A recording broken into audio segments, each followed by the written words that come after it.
বন্ধুগণ, চিড়ে তো আমরা অনেকভাবেই খেয়ে থাকি। আজকে আমি 1 চামচ তেল দিয়ে ভীষণ মজার একটি চিড়ের রেসিপি নিয়ে হাজির হয়েছি।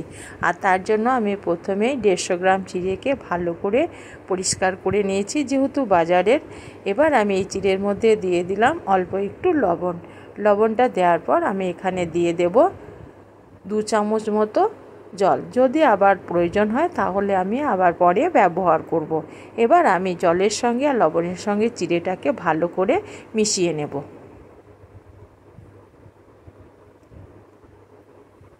আবারও একটু জলের প্রয়োজন হচ্ছে, কারণ একটু শুকনো শুকনো ভাব লাগছে, সেই জন্য আবারও 1 চামচ আমি জল দিয়ে দিলাম। এবার জল দিয়ে পুরো চিড়েটাকে আমি ভালো করে একটু মেখে নেব।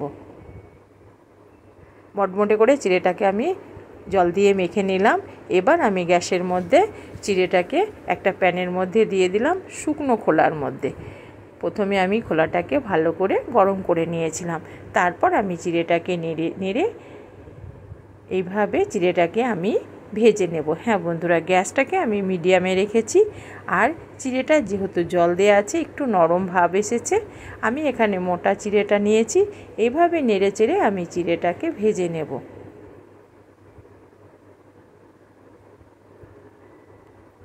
দেখুন বন্ধুরা, চিড়েটা ঝরঝরে হতে শুরু করেছে। পুরো চিড়েটা যখন ঝরঝরে হয়ে যাবে, একটু মুচমুচে ভাব এসে যাবে, তখনই আমি এই চিড়েটাকে গ্যাস থেকে নামিয়ে নেব। আর একদম চিড়েটাকে পুড়িয়ে ফেললে হবে না। ঝরঝরে ভাব আমার এসে গেছে। আর একদম আমি পুরো লাল করে চিড়েটাকে ভেজে নেব না, একটু মুচমুচে ভাব এলে আমার চিড়েটা আমি নামিয়ে নেব। আমার চিড়েটা ভাজা হয়ে গেছে। এবার একটা পাত্রের মধ্যে নামিয়ে নিলাম। ওই প্যানটাকেই আমি পরিষ্কার করে আমি ওই গরম প্যানের মধ্যে দিয়ে দিলাম 1 চামচ সর্ষের তেল। তেলটা দেওয়ার পর তেলটা আমার গরম হয়ে গেছে।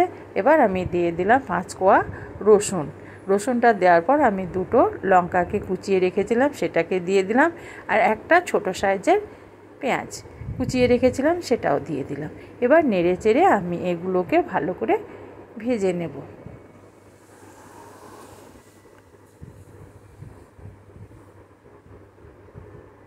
এইভাবে আমি মিডিয়াম আঁচে পেঁয়াজটাকে আর রসুন লঙ্কাটাকে ভেজে নেব। আর এবার আমি দিয়ে দেব কিছুটা কারি পাতা। কারি পাতাটা দিলে চিড়ের সেন্টটা দারুণ লাগে বন্ধুরা। আর দিয়ে দিলাম হজমে আমাদের দারুণ সাহায্য করে গোটা জিরে। এবার আমি দিয়ে দিয়েছি অল্প একটু জিরে। এবার নেড়ে চেড়ে এগুলোকে আমি ভেজে নেব।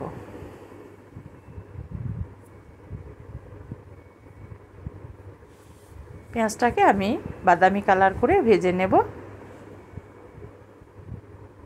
আর কালারের জন্য আমি দিয়ে দিলাম অল্প একটু হলুদের গুঁড়ো। দেখুন বন্ধুরা, পেঁয়াজটা আমার বাদামি কালার হয়ে গেছে।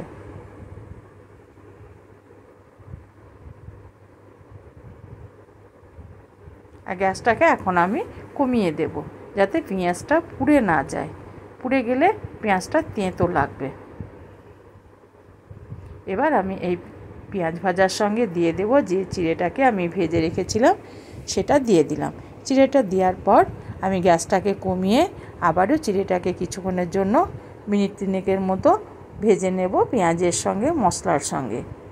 আর আমি একদম পুড়িয়ে ফেলবো না, যেহেতু আমার চিড়েটা ভাজা আছে, সেহেতু বেশিক্ষণ সময় লাগবে না। খুব অল্প টাইমের মধ্যেই চিড়েটার ভাজা হয়ে যাবে মশলার সঙ্গে। এইভাবে আমি অনবরত নাড়তে থাকবো।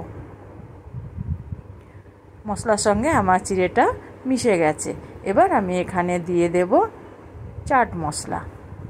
যদি আপনাদের চাট মশলা না থাকে তাহলে এখানে আমচুর পাউডারের একটু দিতে পারেন, আর নইলে একটু লেবুর রস।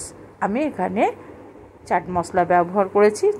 চাট মশলাটা দেওয়ার পর আমি নেড়ে চেড়ে মিশিয়ে নেব।